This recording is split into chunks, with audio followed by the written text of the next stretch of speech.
Voilà, mesdames, messieurs, justement, comme invité, nous avons sur ce plateau M. Mohamed Seydil Mokhtar, il est directeur général de l'Agence nationale de l'économie des conférences ANEC. Monsieur le directeur, bonsoir. Bonsoir. Le Premier ministre, chef du gouvernement, a récemment envoyé une note circulaire aux différentes institutions de la République, aux membres du gouvernement et aux responsables des démembrements de l'État. À travers cette circulaire, il leur a demandé leur implication dans les actions entreprises par l'ANEC. Quels sont, selon vous, le sens de cette note circulaire? Bien, merci beaucoup, M. Djingare. Vous vous rappelez que le 10 janvier 2020, le gouvernement du Niger a créé l'Agence nationale pour l'économie de conférence avec pour mission d'assurer une contribution positive à l'économie nationale en faisant désormais des conférences et des événements internationaux une source de création d'emplois et de revenus. Cette vision a été renforcée dans le programme de Renaissance Acte 3 du président de la République, son Excellence M. Mohamed Bazoum, qui s'est résolument engagé à renforcer la visibilité du Niger et à faire en sorte que le Niger soit une destination préférée pour les conférences et les événements internationaux. Et pour affirmer cette forte volonté politique, les nouvelles autorités, à moins de 4 mois de leur installation, imposer 2 actes, à notre avis, forts. Le premier, c'est la tenue sous la présidence de son Excellence, M. le Premier ministre Mohamed Oumoudou, le 18 juin, d'un séminaire gouvernemental sur le développement de l'économie de conférence. Et lors de ce séminaire, le directeur du cabinet du président de la République, qui assure la présidence du Conseil de contrôle de l'ANEC, a décliné aux membres du gouvernement les enjeux de ce secteur et le dispositif mis en place pour assurer que notre pays est engagé dans cette dynamique de l'économie de conférence. Et cette circulaire, comme vous l'avez dit, a porté 2 messages forts. Le premier message, c'est de rappeler l'existence d'une structure dédiée à la tenue de conférences et des événements internationaux qui est l'ANEC. Donc toutes les structures de l'État doivent savoir aujourd'hui que nous avons une structure de référence et à laquelle il faut se référer. Il faut donc l'impliquer et elle doit assurer en collaboration avec les structures concernées la coordination de tous les événements internationaux. Le deuxième message fort, c'est que les membres du gouvernement, les institutions et le démembrement de l'État sont également demandés de mettre en place un dispositif d'accompagnement de cette stratégie du gouvernement en matière de développement de l'économie de conférence en faisant 2 actions importantes. La première, c'est que désormais, elles doivent associer l'ANEC et l'informer de tous les événements qu'elles organisent. Et la deuxième, c'est également qu'elle-même, elle soit toute ambassadrice du Niger lorsqu'il y a un événement international. Et je voudrais en tout cas à ce niveau-là impliquer, dire que nous avons déjà commencé à avoir des résultats. Et je voudrais saluer ici le tout premier à mettre ça en œuvre, c'est en l'occurrence le ministre de Transport, qui simplement 2 jours après la sortie de cette circulaire a fait un déplacement à Dakar.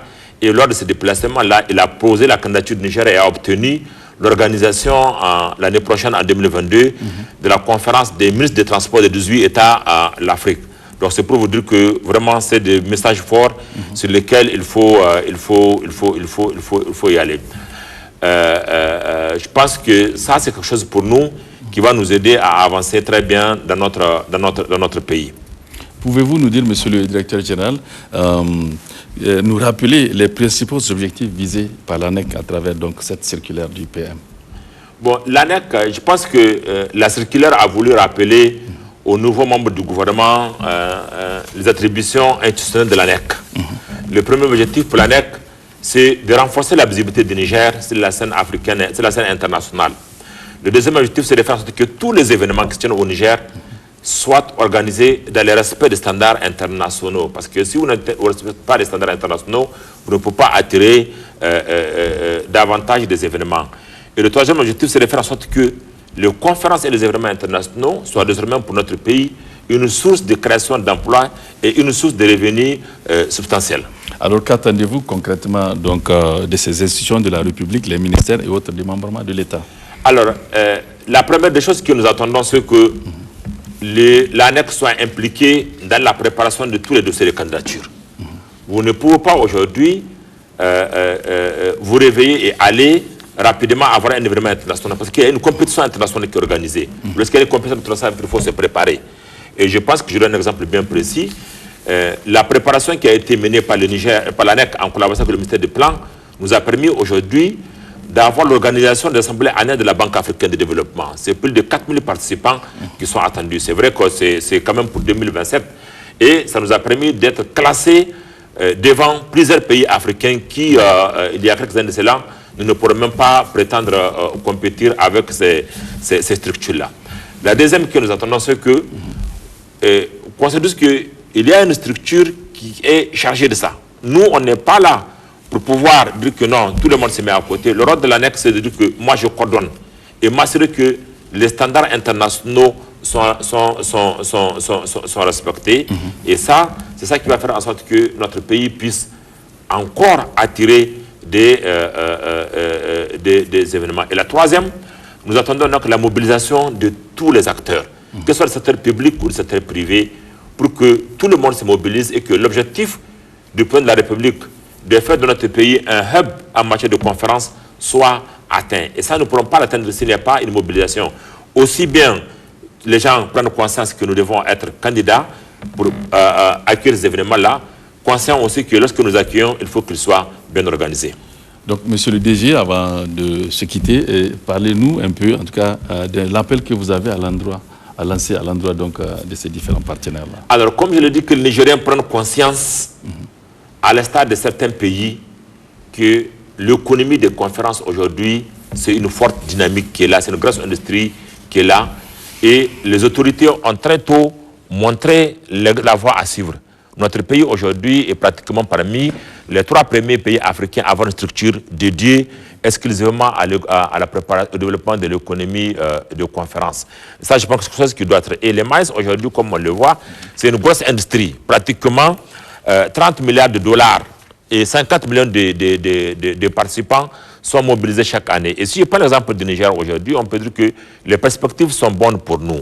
Aujourd'hui, nous avons à peu près 24 événements qui sont déjà programmés, pour lesquels, s'ils se tiennent dans les conditions qui sont prévues, nous pourrons engranger à peu près 17 milliards de francs CFA. Donc, c'est quand même quelque chose sur lequel aujourd'hui on doit se reposer pour dire que nous pourrons apporter notre soutien à la mobilisation des ressources dont l'État a besoin pour assurer le développement de notre pays.